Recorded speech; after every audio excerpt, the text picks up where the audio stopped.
ये एक साधारण लेकिन प्रेरणादायक कहानी है जो पति और पत्नी के रिश्ते की गहराई और समझ को दिखाती है। बार की बात है, एक गांव में राम और सुमन नाम के एक पति पत्नी रहते थे। राम किसान था और सुमन एक गृहिणी।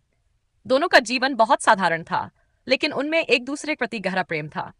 राम सुबह जल्दी उठकर खेतों में काम करता और सुमन घर में पूरे दिन राम के लिए खाना बनाती, घर संभालती। उनकी आय बहुत कम थी, लेकिन वे हमेशा खुश रहते थे। एक बार गांव में अकाल पड़ गया, खेतों में फसलें सूख गई और राम का परिवार आर्थिक संकट में आ गया। उनके पास खाने के लिए भी बहुत कम था। एक दिन राम ने सोचा, मैं सुमन को इस तंगी में क्यों रख रहा हूं? मैं कुछ और काम करूंगा जिससे हमारे दिन सुधर सके। राम ने शहर जाने का निश्चय किया।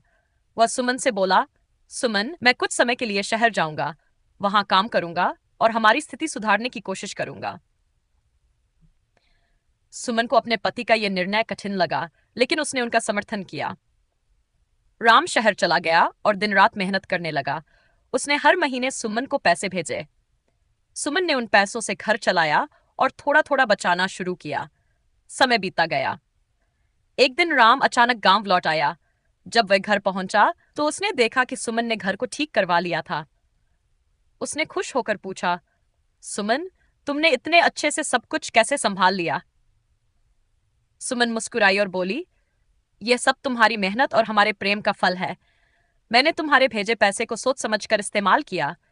तुम्हारी मेहनत बेकार नहीं जाएगी। प्रेम की सीख। राम और सुमन ने मिलकर सीखा कि कठिनाइयों में भी एक दूसरे का साथ और त्याग ही रिश्ते की नींव को मजबूत बनाते हैं।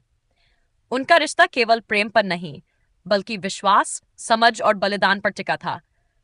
इस कहानी से हमें यह सीख मिलती है कि पति पत्नी का रिश्ता केवल सुख के क्षणों का नहीं, बल्कि हर परिस्थिति में साथ निभाने का होता है।